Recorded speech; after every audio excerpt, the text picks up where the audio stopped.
Merci de rester avec nous pour la seconde partie de New World Forum. Nous allons parler du Soudan et de l'Algérie cette fois-ci. Le Soudan déchiré par des décennies de conflits, entouré par de voisins instables.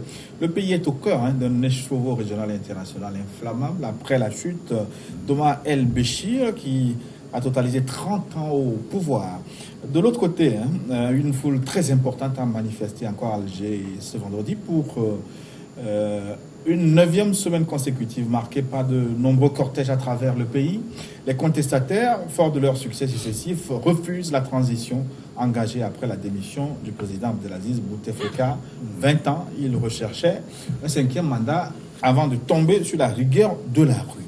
Nos invités, le professeur Roger Danioué, sociologue politique, Magloire Kouakouvif, philosophe, et Freddy Kourikié, il est expert en gouvernance et développement, représentant spécial pour l'Afrique de l'Ouest et centrale du Centre pour le dialogue humanitaire. Chers invités, une question simple pour commencer. Qu'est-ce qui fait la longévité au pouvoir?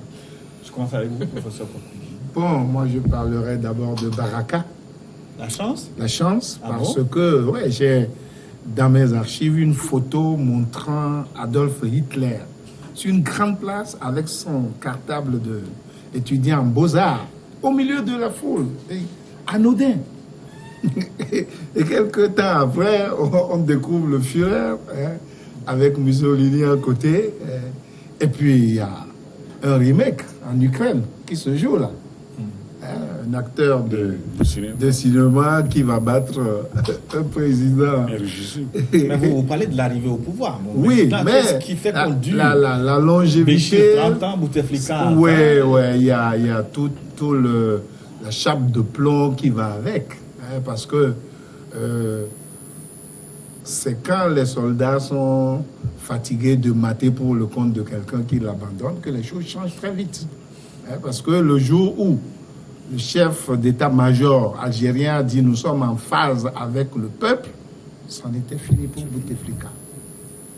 Non.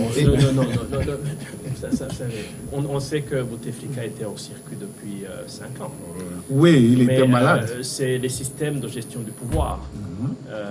Il était là comme l'image d'un système qui ne contrôlait plus. Et je pense qu'à un moment, ce système a constaté qu'il n'avait plus beaucoup de choix. Parce que d'abord, les moyens qu'ils ont eus pour imposer Bouteflika, avec tous les moyens du pétrole qu'ils ont dilapidés, leur permettaient beaucoup de choses. Deuxièmement, ils ont agité l'épouvantail djihadiste pour dire, écoutez, nous sommes là pour vous en préserver. Étant entendu qu'il y a 27 ans, en 92, l'expérience du fils n'est pas... Le front islamique du salut. Exactement, n'est pas extraordinairement de bonne mémoire. Et puis, troisièmement, Bouteflika, c'est quelqu'un dans l'histoire de l'Algérie. À un moment, il offrait cette garantie entre l'expérience douloureuse du fils et un certain renouveau démocratique, alimenté par le surplus pétrolier. Il offrait tous les gages d'un président exemplaire. Et il n'a pas raté ça, les 5 premières années. C'est ça. L'AVC de 2013 est venu nous offrir un spectacle absolument affligeant de la manière dont on peut instrumentaliser un homme malade pour préserver les intérêts dans certains groupuscules préservant ses intérêts. Exactement. Donc je pense que la personne qui a écrit la démission de Bouteflika, s'il a réussi à la signer, je dis c'est extraordinaire, mais on voit que quelque part, ils ont constaté tout simplement qu'ils ne pouvaient plus aller plus loin.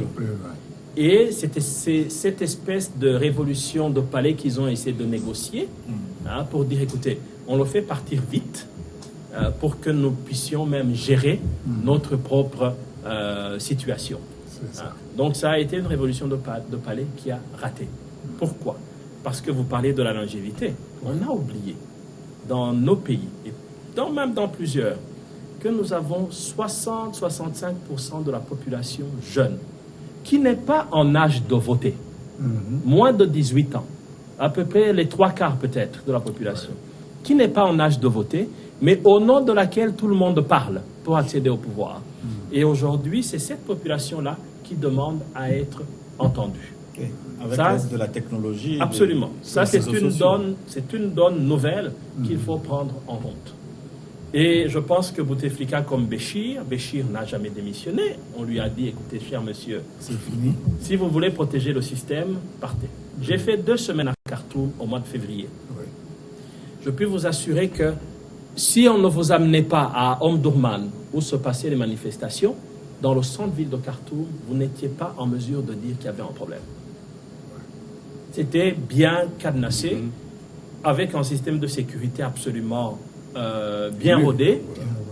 Il a reposé sur ça pendant au moins les 10 dernières années. Au moins. Quand les contestations commençaient, ça ne date pas d'hier. Non. Et surtout, la séparation douloureuse avec le Sud-Soudan, il a dû se reconstituer pour préserver son pouvoir. Parce qu'il venait de perdre, le 9 juillet 2011, il venait de perdre les 3/4 des recettes du pétrole. Hein. Et il a eu cette malheureuse idée de dire, je vous impose un droit de passage de $31 par baril, ce qui était absolument démentiel, voulant négocier. Mais ça ne pouvait pas marcher. Tout a été bloqué, il a perdu des ressources. Ils ont essayé de survivre. Mais le pain qui a triplé de prix, je dirais, à un moment, ses amis lui ont servi du blé. Mais certainement que le blé n'a pas suffi pour calmer la population. La livre soudanaise a perdu 30% de sa valeur. Et une fois de plus, je pense que son système a dit, écoutez, pour nous sauver tous, accepte qu'on te sacrifie. Et le Béchir que j'ai vu le 5 février au paraphe de l'accord de paix pour la République centrafricaine, ce n'est pas celui-là que je pouvais imaginer que 2 mois après, il pouvait dire je m'en vais comme si de rien n'était. D'ailleurs, il est actuellement en prison. Professeur Danioué, c'est probablement une protection. Je ne sais pas. C'est sa meilleure protection. C'est la meilleure protection. En principe, pour rester longtemps au pouvoir, il faut des sociologues politiques et des politologues. Vous avez lu beaucoup de documents là-dessus, mais curieusement, c'est pas le profil. Non, je ne vais pas exposer l'art de gouverner, mais je vais tout simplement dire qu'il y a tout de même des indicateurs. C'est vrai. La première des choses que Machiavel vous dit, c'est d'avoir la faveur du peuple. Quand vous lui assurez bien-être et sécurité, vous êtes en accord avec le peuple, c'est le seul qui peut vous garantir la longévité. Mais en même temps, il vous dit qu'il y a d'autres acteurs. Il n'y a pas que le peuple qui soit un acteur dans la quadrature du pouvoir. Il y a les hommes d'épée, qui sont les militaires.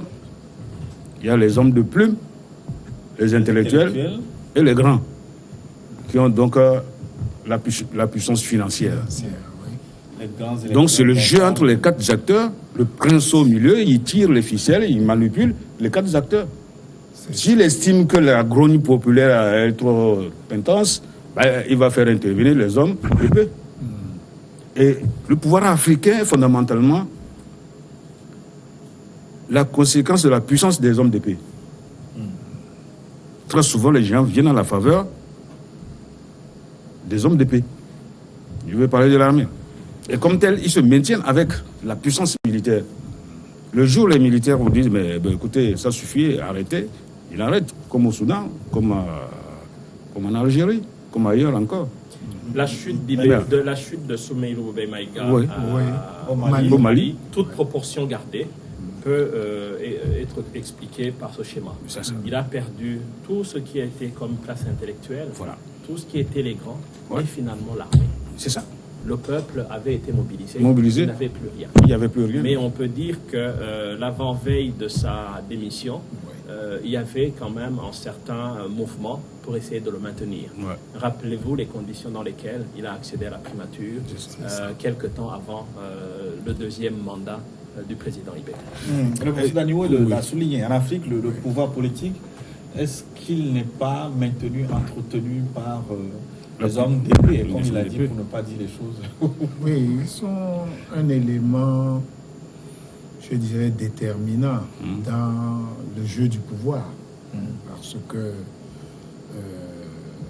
il faut les voir parader dans les rues pour comprendre cela.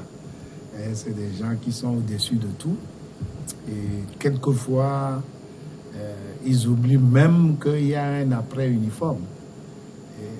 Mais, comme a dit Daniwe, il y a aujourd'hui géopolitique plus argent qui fait beaucoup plus que les hommes d'épée parce que quand c'est insatisfait localement, on prend la région. Quand ce n'est pas la région, il suffit de voir le début des problèmes de Laurent Gbagbo. C'est un appel d'offres pour un deuxième pont. La France donne un chiffre, les Chinois et les Hollandais donnent un autre chiffre. Il prend le moins 10 ans, bonjour les dégâts. Ça, ce n'est pas politique ou non, c'est financier. Et ceux qui se réjouissent de la bonne santé de la Côte d'Ivoire aujourd'hui oublient qu'il y a des milliards français dans ce PIB, PNB. Quand vous gagez vos quais pour 35 ans, je ne vois pas quel PIB vous offrez à votre pays. Et ça, on n'en parle pas beaucoup parce que les débats économico-politiques, il n'y en a presque pas en Afrique. Il y a quelques lecteurs de livres qui en parlent. Et c'est comme ça. Hein?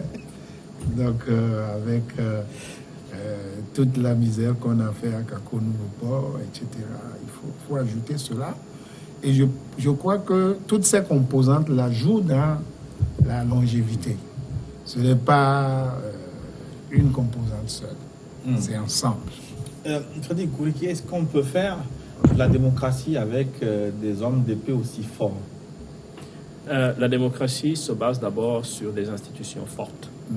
Donc les hommes d'épée doivent être forts. Également. Et ils doivent savoir quels principes ils respectent. Donc quand vous avez une armée forte et bien républicaine, vous êtes assuré du reste.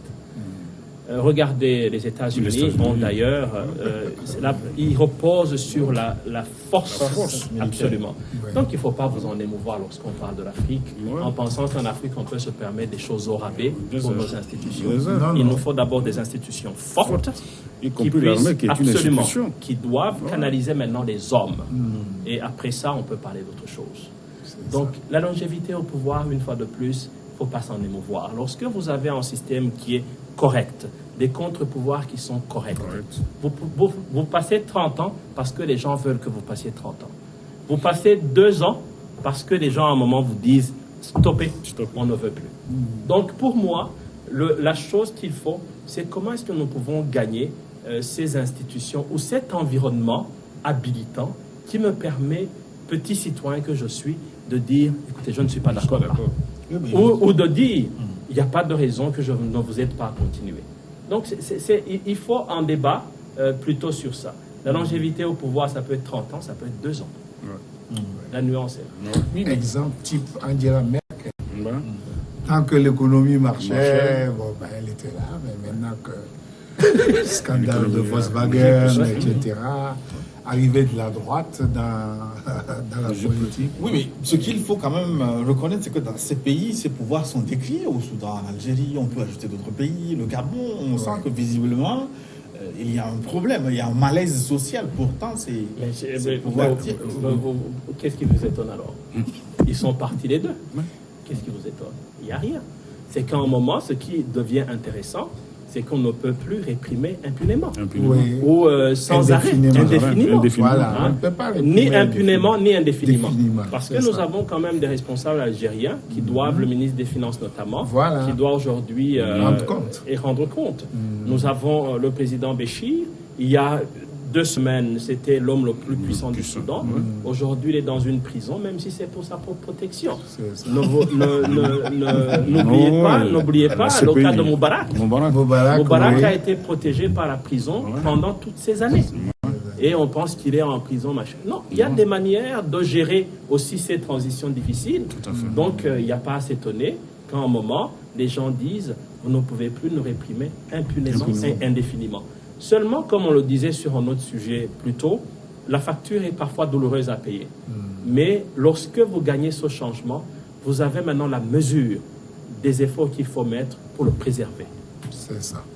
donc a triomphé À Vincent Péril en triomphe sans gloire. Ouais. Quelque part, le prix à payer est lourd.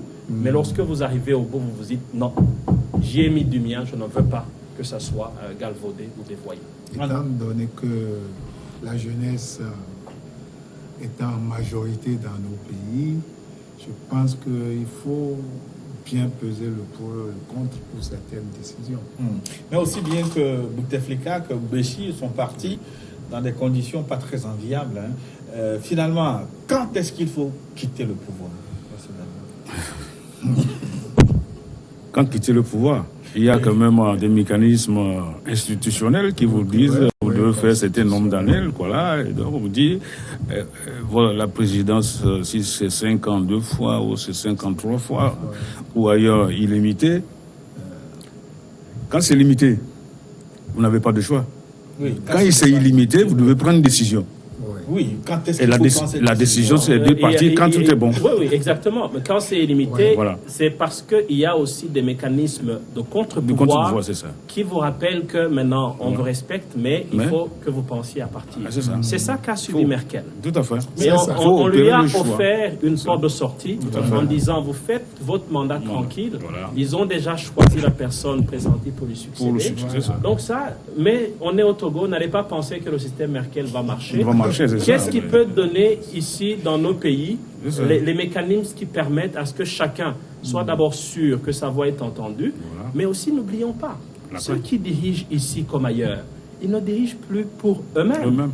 Il y a des systèmes qui se construisent autour d'eux, qu'il faut également rassurer et garder dans le jeu, pour qu'il y ait toujours ce souci d'amortir les chocs liés aux changements qui sont inéluctables dans chaque Et société. pourquoi ces mécanismes n'ont pas replacer tout. fonctionné, ces mécanismes de développement? Replacer tout aussi dans le contexte de la mondialisation.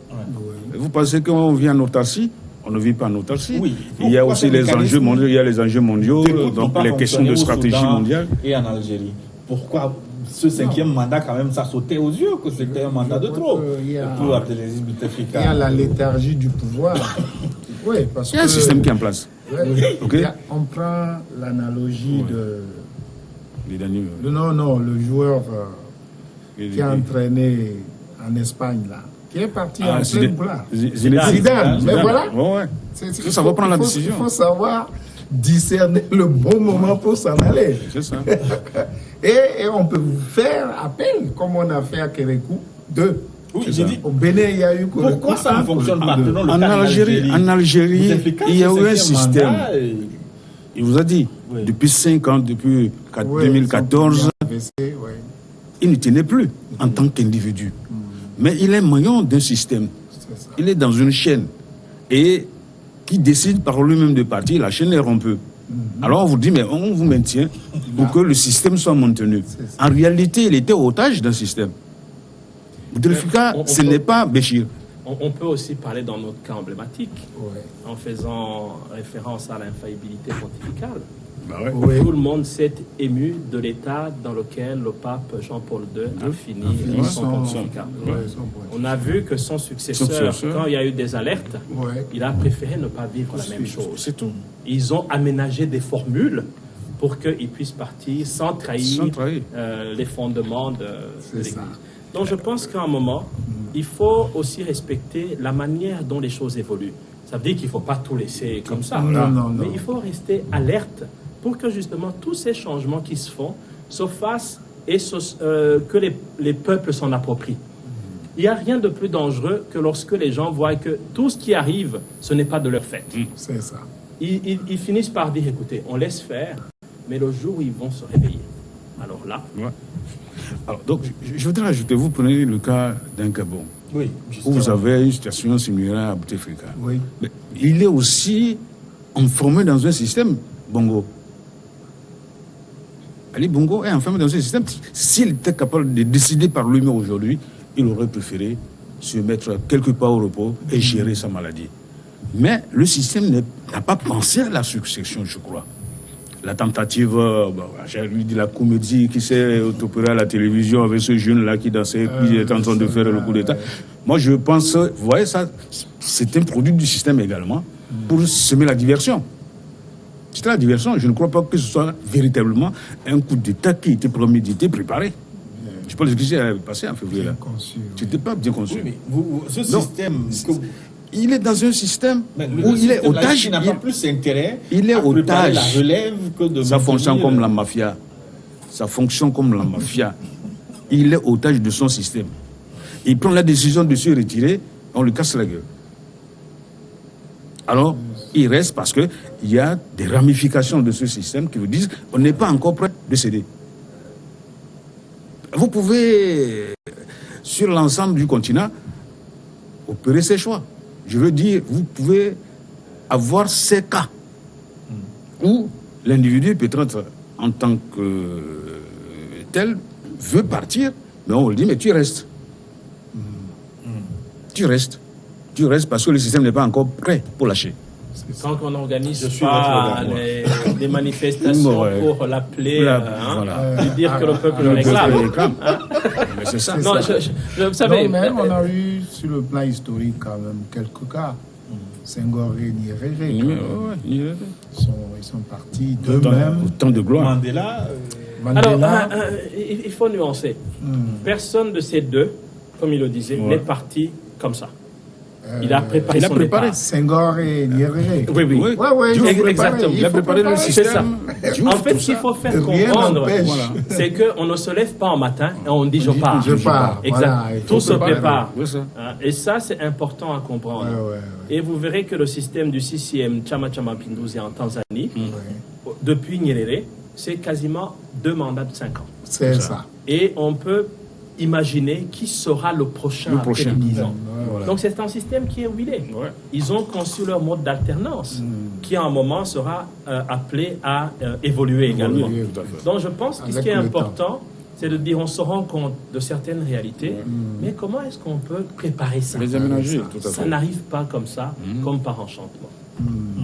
Oui, mais est-ce que ce n'est pas la faillite aussi des intellectuels qui opèrent au cœur de ces systèmes qui n'arrivent pas à écrire? Machiavel vous répond tout de suite. Il vous dit, Nicolas Machiavel dit, on ne donne pas de conseils au prince. C'est au prince de demander conseil. Les intellectuels, là, les hommes de plume, ils sont là. Si on leur demande leur avis, ils vont donner leur avis. Mais si on ne leur demande pas l'avis, vous ne vous levez pas pour aller dire au prince, je pense aussi qu'il vous a demandé quoi. Mais bon, voilà.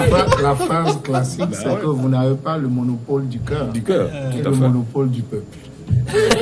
C'est ça. Mais aujourd'hui, des choses sont appelées à changer parce qu'on n'aurait pas pensé que les réseaux sociaux participeraient une place aussi importante dans la gouvernance. Exactement. C'est ça qui a fait vaciller le régime de Moubarak. Et en Tunisie, c'est ça qui a partout. fait vaciller la Tunisie et la Libye. Et on sait aujourd'hui quel est le pays qui avait permis à ce qu'on contrôle par sa technologie ces choses. Et il est en difficulté aujourd'hui, ce pays. Finalement, qu'est-ce qui agite ces pays arabes? Vous avez cité le cas de la Tunisie, ensuite l'Égypte, la Libye et maintenant la Libye est un cas particulier. Je crois que c'est un cas particulier à la Libye.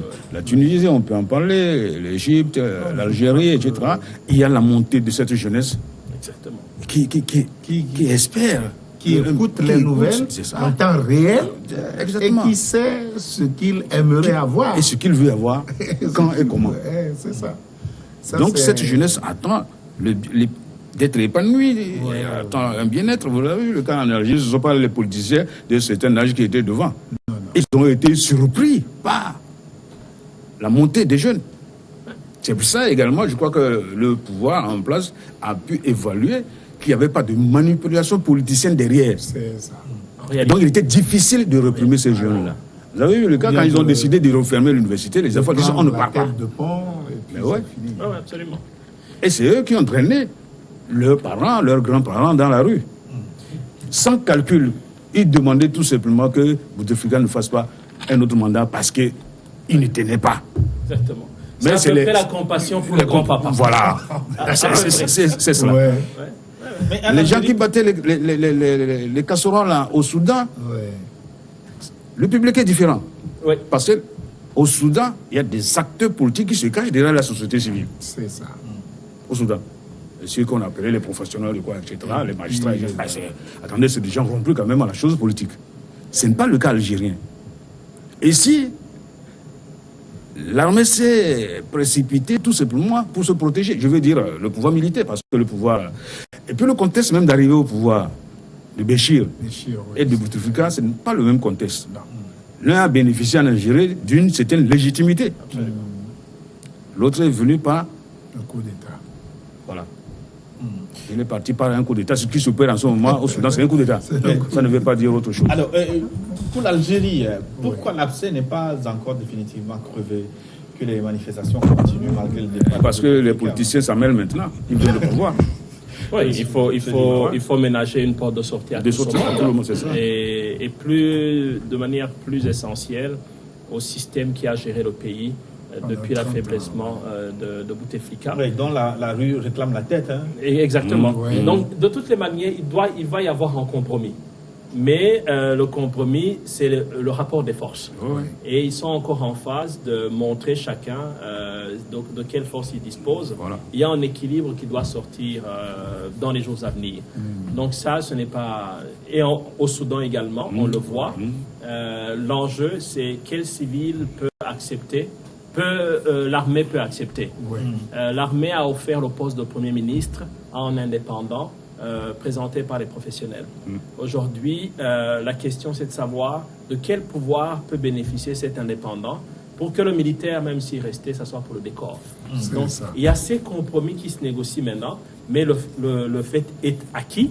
Le changement est en train de se faire. Mais en réalité, à quoi jouent les hommes d'épée là-bas en Algérie? Non. Il me semble que l'armée qui il y a des forces centrifuges. jouer à la Sainte-Nitouche, une forme de neutralité suspecte là. Le cas algérien aussi est différent du cas soudanais. Au Soudan, en ce moment, il y a une certaine dynamique interne à l'armée, où les jeunes officiers, les jeunes soldats n'ont pas la même mentalité, les mêmes objectifs que les officiers supérieurs, les généraux. Vous voyez? N'oubliez pas que le chef des renseignements de Béchir, comme Béchir lui-même, sont quand même accusés de crimes contre l'humanité, de crimes de guerre dans le Darfour. Donc, à un moment, il y a des gens qui se disent pourquoi est-ce que nous devons rester solidaires de ces gens mis au banc par la communauté internationale. Voilà. Donc, il y a la cassure de cette solidarité négative qui est opérée. De la même manière en Algérie, il y a ces jeunes qui disent mais ma foi. Ces gens, pourquoi nous devons encore les supporter alors qu'ils ne font plus notre avenir. C'est toujours l'esprit de la jeunesse, c'est ça. Leur avenir se conjugue au passé. Nous avons les portes. Nous avons encore la vie devant, voilà. Et n'oubliez pas ce qui s'est passé en 2011 en Tunisie, l'histoire de Bouazizi. Pendant longtemps, la Tunisie avait le meilleur système d'éducation. Ils ont seulement oublié un mécanisme d'orientation de ces jeunes bien formés. Et vous avez en Bouazizi qui était de ces gens, mais qui n'avaient pas trouvé un emploi, qui maintenant avait une charrette sur laquelle ils vendaient quelques fruits et légumes. Bien sûr. Et une policière, dans toute sa puissance, arrive, le dégage, le gars, il est désespéré. Il s'immole par le feu. Voyez les images de Ben Ali venant à son chevet quasiment en pleurs. Parce que lui, il comprenait ce qui allait se passer, même s'il n'en mesurait pas l'ampleur. Et là où les pouvoirs se consument, le type, il est parti en pensant être à l'abri pour une semaine en Arabie Saoudite.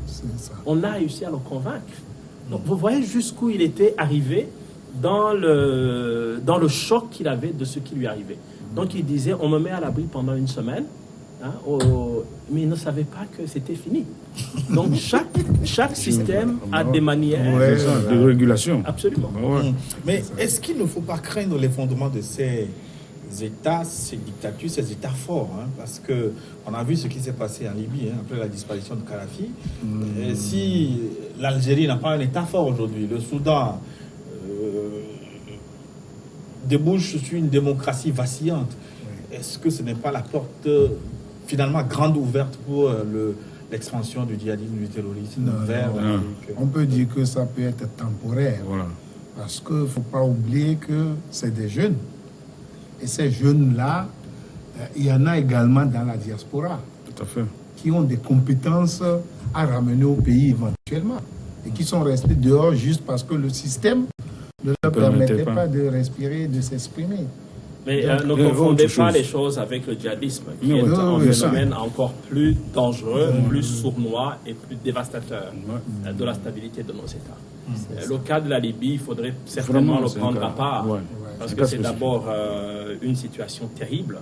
Vous savez qu'il y a le dialogue national qui devait commencer le 14 avril, et 3 jours auparavant, le général Haftar, a décidé de... Alors maintenant, ce qu'il faut imaginer... Il y a des raisons parce que le général Haftar est appuyé par les rebelles sud-soudanais qui... mais avec des soutiens américains. À ses côtés. Et français, machin, oui, ouvertement. Exactement. Donc c'est ce que je voulais dire dans la spécificité du cas libyen. Probablement Kadhafi n'était pas le meilleur à fréquenter, mais la manière dont il est parti nous révèle qu'en réalité, ce n'était pas nécessairement interne. Il y avait d'autres intérêts, d'autres acteurs exogènes. Et la manière dont la Libye a explosé, a implosé, a éclaté, aujourd'hui nous montre que quand même, il y a des questions qu'il faut se poser sur le jeu qui peut être négatif de ces acteurs exogènes. Mais malheureusement, ça embrase tout ce qu'on appelle la région du Sahel. Ça touche à cette question dont vous parlez et ça n'épargnera pas dans les années à venir toute la région ouest africaine. La Libye, l'Algérie, le Soudan, ces pays arabes, là, l'Égypte, est-ce que la démocratie peut fonctionner là? Parce qu'en fin de compte, ce que cherchent les gens, la démocratie est-elle compatible avec l'environnement arabe? À l'aune de quoi vous mesurez la démocratie? Est-elle compatible avec les pays noirs africains? Tout ça, c'est encore... Parce qu'il y a un charme dans l'alternance, vous savez. J'ai des amis américains qui m'ont dit à l'arrivée de Barack Obama, il ne fera pas 2 mandats. Je leur ai dit non. Le premier mandat prouve que nous pouvons gouverner nous aussi. Et il a fait 2 mandats. Et bien gouverné. Si les institutions sont bien huilées, avec de l'alternance, on peut éviter toutes ces casses-là. Et quand on a les esprits modérés. Vous faites 5 ans ou 7 ans 2 fois, vous passez la main. On peut voir en comparant après votre départ, etc. Oui, je pose la question parce qu'on a vu ce qui s'est passé en Égypte, où ils ont tenté la démocratie avec Sisi, ça n'a pas duré. Non, pas avec Sisi. Non, il y a eu confusion entre le politique et le religieux. Il y a eu le passage de Morsi après le renversement de Moubarak, mais ils se sont rendus compte qu'on ouvrait la porte aux islamistes. C'est ça. C'est cette collusion entre le politique et le religieux. Est-ce que le risque n'est pas réel avec l'Algérie, avec le Soudan? Mais c'est ce qu'ils craignent justement. Et même au Soudan, les opposants à Béchir, dont son ancien premier ministre Saleh El Mahdi, c'est la crainte de ces courants davantage religieux. Il faut se poser maintenant la question, sans être complexé, les rapports entre le religieux et le politique. Parce que dans ces pays, il y a ce fondement, la charia, a une composante importante. Certainement que même en Afrique noire, dans les sociétés, il y a des mécanismes. Pourquoi ça ne marche pas? C'est parce qu'il y a des mécanismes qu'on n'arrive pas à comprendre et à intégrer dans le vécu dans le dispositif authentique de chaque société. Donc ce n'est pas aller demander aux Européens si le système de chefferie en Afrique peut leur convenir. Pourtant, il peut être démocratique quand il permet à chacun de pouvoir s'exprimer. Mais ils ont un vécu qui ne correspond pas à la chefferie traditionnelle en Afrique. Justement, mais est-ce que les pays arabes ont un vécu qui permet... Il y a le religieux, c'est ça le fond religieux. Vous n'allez pas le dire à la civilisation égyptienne qui est millénaire. Ils vont vous taxer de...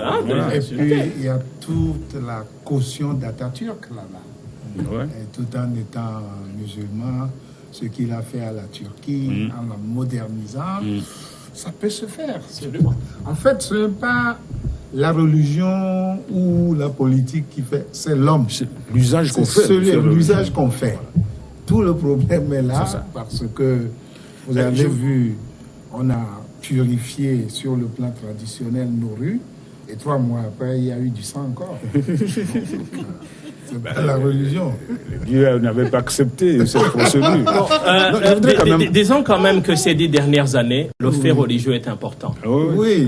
Vous voyez, dans certains pays, il faut que le président du Haut Conseil islamique mette les gens dans la rue. Le Premier ministre ne survit pas. Même au Mali dernièrement. Exactement. Donc, il y a cette confusion qui peut être instrumentalisée pour certaines causes. Mais alors, comment est-ce qu'on peut arriver à donner à chacun son espace pour que chacun faisant ce qu'il a à faire, les troupeaux soient bien gardés. Mais la croissance de l'espace ou l'extension de l'espace religieux se nourrit de la pauvreté. Oui. Mais finalement, après Béchir et Bouteflika, est-ce que vous craignez le chaos dans ces pays? Non, il n'y aura pas de chaos. Il n'y aura pas de chaos. Pourquoi? Parce que regardez ce qui se passe en ce moment. Les Occidentaux, entre la prétendue communauté internationale, observent, ne s'y mêlent pas. Pourquoi? On a peur des djihadistes, on a peur de l'islam, de la poussée islamiste. En Algérie, on observe, même la grande France algérienne, elle est là regardante. On dit, bon, essayez d'aménager un espace de transition pacifique, paisible, etc. Sans plus, les Américains disent quoi au Soudan? Parce qu'on craint la désintégration de ces États-là, ce sera pire que la Libye. C'est ça. La France, sur l'Algérie, a une position, parce que vous savez que l'Algérie n'est pas un petit acteur. Deux, l'Algérie, dans sa configuration géographique et politique, joue un rôle important sur le Mali, mais aussi par rapport au Maroc, sur la question du Sahara. Et la manière dont l'Algérie est gérée est en contrepoids à la France. Donc, sur ça, ils ont des ressources suffisamment encore importantes pour gérer leurs choses. Sur le cas du Soudan, rappelez-vous que depuis 2009 à peu près, c'est à partir de ce moment que les États-Unis ont poussé pour la création de l'État du Sud-Soudan. Donc, ils savent aussi que la séparation s'est faite dans la douleur. Personne n'avait prédit qu'une année après son indépendance, le Sud-Soudan allait replonger dans une guerre absolument scandaleuse. Donc, ils n'ont pas peur de ce qui se passe, mais c'est que si ça continue, le Darfour va se détacher. Et c'est la guerre que menait notamment Béchir. Donc, il y a d'abord le fait que la communauté internationale n'a jamais été aussi divisée et affaiblie qu'aujourd'hui. Et il y a ces forces djihadistes, islamistes, qui n'ont jamais été aussi fortes qu'aujourd'hui. Et c'est là où nous devons trouver l'équilibre et chacun doit jouer de son ingéniosité pour se protéger. Et on le voit tous les jours en Afghanistan. Absolument. Et n'oublions pas le jeu des acteurs internationaux dans le cas de l'Algérie avec la puissance pétrolière, le gaz, le Soudan, le pétrole, le gaz, etc. Toutes ces richesses minières dont les puissances économiques mondiales ont besoin et qui sont en même temps les puissances militaires. Il y a la Chine aujourd'hui dans le jeu, il y a la Russie, il y a les États-Unis. Il n'y a plus que les États-Unis. Il y a l'équilibre des forces. Et la diversification. Voilà, il y a eu la grande question en France, si on a utilisé les armes qu'ils ont vendues pour tuer des civils. Bon, question que moi j'ai trouvé bizarre parce que on ne fabrique pas des armes pour faire de la cuisine. Pour chasser les lézards. Alors, un dernier aspect à la fin de cette émission. Oui. Est-ce qu'on a tiré assez leçon de ce qui s'est passé en Tunisie avec la révolution, qui n'a pas apporté le bien-être à tout le monde, le malaise social qui a conduit à la révolution, mais finalement la révolution n'a pas apporté réponse à ce malaise social. Est-ce qu'on n'a pas tiré leçon du cas tunisien pour vouloir encore retourner les choses à l'envers? La première leçon qu'il faut tirer du cas tunisien, c'est qu'il faut arrêter de vendre du rêve. La révolution a eu lieu, mais il faut savoir que le prix à payer est important. Et les équilibres ne sont pas encore établis pour que la machine redémarre et que la prospérité soit partagée. C'est un chaos provisoire avant la prospérité. Nulle part dans l'histoire, la révolution a apporté l'épanouissement tout de suite. Non. C'est une évolution rampante. Ça prend du temps. Exactement. C'est pour ça qu'il y a eu, après même la révolution de 80, il y a plusieurs révolutions jusqu'à celle de 1871. Il y a eu plusieurs étapes avant qu'on ne retrouve l'épanouissement social. Ça n'a jamais été immédiat. Et même quelquefois, la révolution détruit même le peu qu'il y avait avant de reconstruire. Est-ce que les révolutionnaires le comprennent, ces jeunes qui sont dans la rue, est-ce qu'ils comprennent que... Ces jeunes sont des révolutionnaires. Exactement, il ne faut pas leur appeler. Ce sont des révoltés. Ce ne sont pas des révolutionnaires, c'est des révoltés. Est-ce que ces révoltés comprennent Non, pas tous. Pas tous. Mais quelquefois, quand on passe le micro-trottoir, mais il y a des phrases intéressantes qui sortent. Parce que je prends le cas du Venezuela, où quand les femmes parlent, tu vois qu'elles savent ce qu'elles veulent. Mais vous parlez d'ailleurs, mais dans nos pays africains, quand vous écoutez ces jeunes, la plupart du temps, c'est comme s'il suffisait de changer de régime pour que la prospérité s'installe. Non, ça dépend des moments. Ce qui est intéressant, le cas du Venezuela, c'est que vous avez une classe moyenne instruite C'est ça. et au fait du sujet politique. Voilà. Dans les pays africains, vous avez très peu, c'est rare qu'on puisse vraiment parler de classe moyenne et encore moins d'acteurs qui sont au fait du sujet politique. Voilà. Le sujet politique dans le sens de gestion de la cité. Hein, on a déconstruit le mécanisme de citoyenneté pour que je dise, même si je ne suis pas au pouvoir, je suis un acteur de la société. Donc si on n'a pas ça, on perd quelque chose. C'est-à-dire qu'on ne peut pas apprécier. Hein. Et on a tendance à voir des jeunes qui attendent tout de l'État. Ils voient leur situation dans les familles. Hein. Vous ne pouvez pas vous replier sur la famille, c'est plutôt à l'État de faire quelque chose.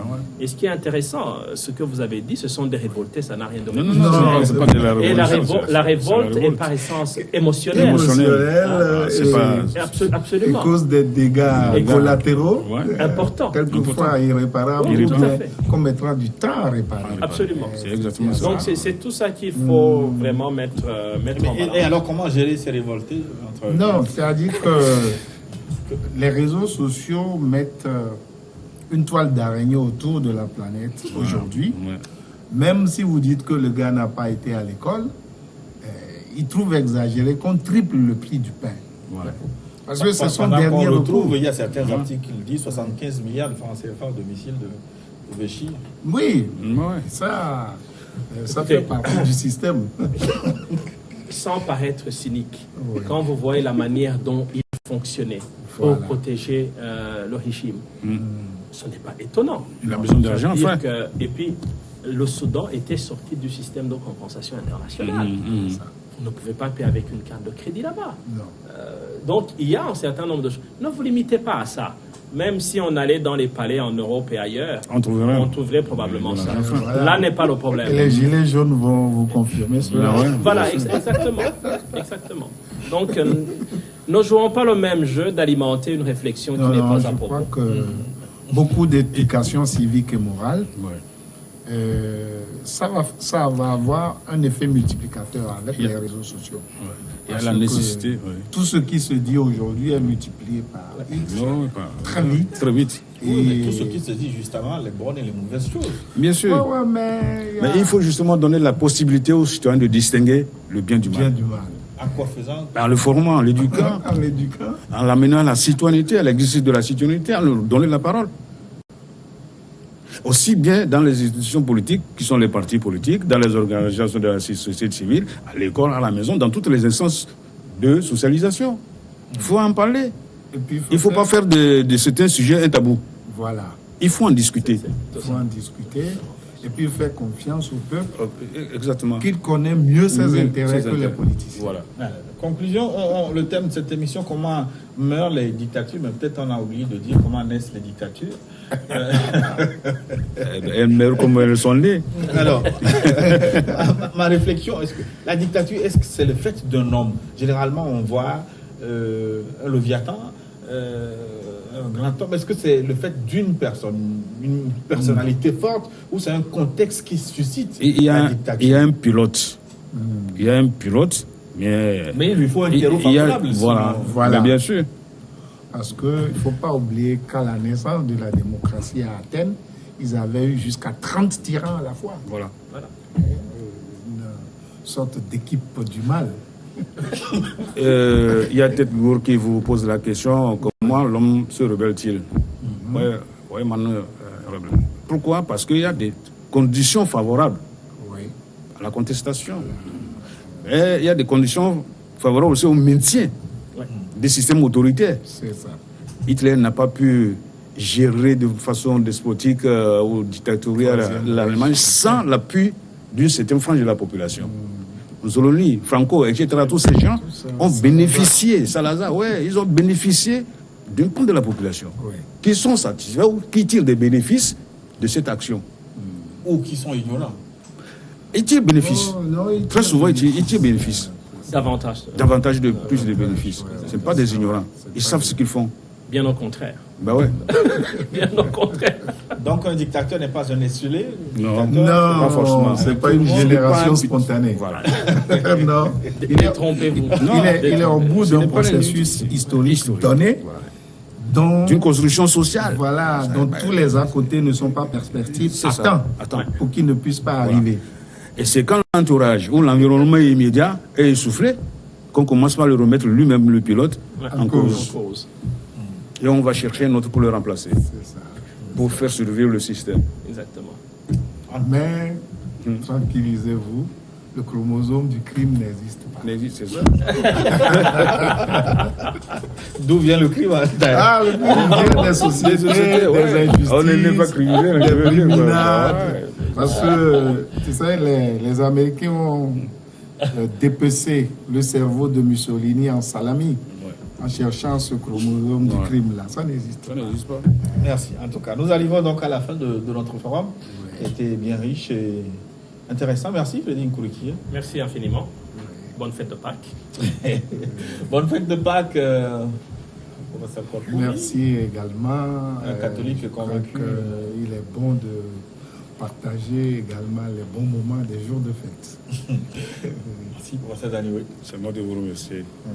Et bonne fête. Bonne fête. On se retrouve la semaine prochaine. Dans un instant, une nouvelle édition sur votre chaîne New World Info.